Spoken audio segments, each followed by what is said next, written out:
Welcome to my channel. So today I'm going to talk about the importance of knowing the difference between intention and impact. So, in this world, we all mean well in some ways, but we might make mistakes. Recently, I was watching my favorite movie, Worlds Apart. Yeah, here's my watch in the back. It's a saying, what are you trying? Anyway, back to the story. I was watching Worlds Apart, my favorite movie starring Iniedo. And I'm gonna fast forward the story.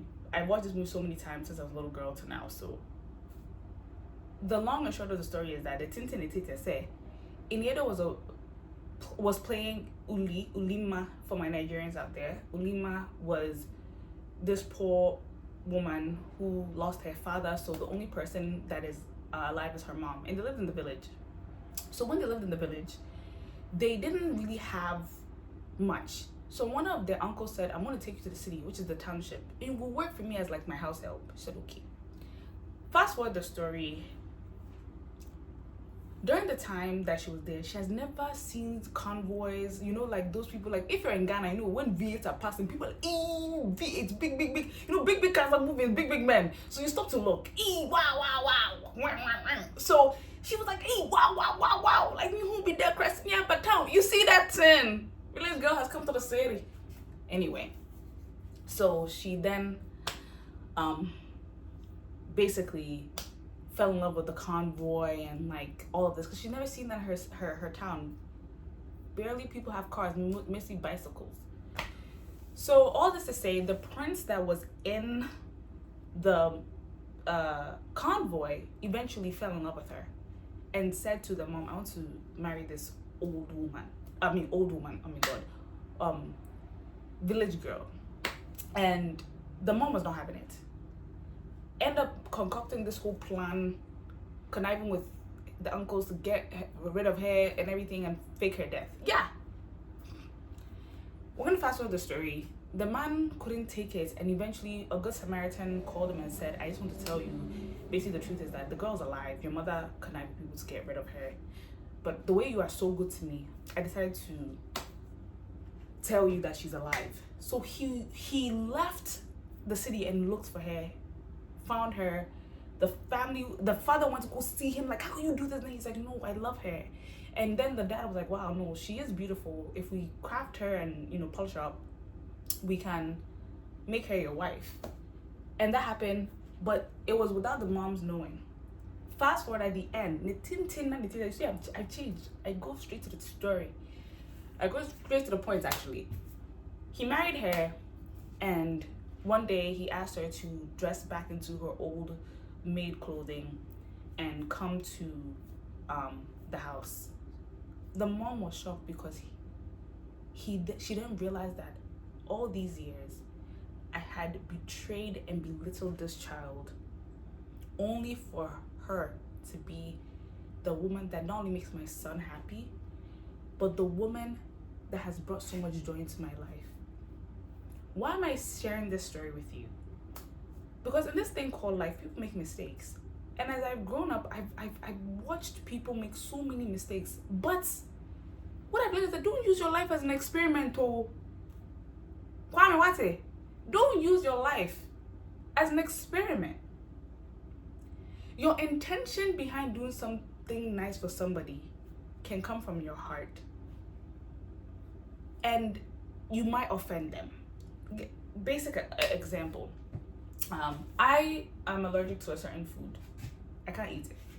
So for example, someone's like, oh, I say I'm hungry, and then they bring me the food and I can't eat it. The intention was to feed me because I'm hungry. They want to solve the problem. But unfortunately for them, they were going to give me an allergic reaction. Does that mean they want to kill you? No.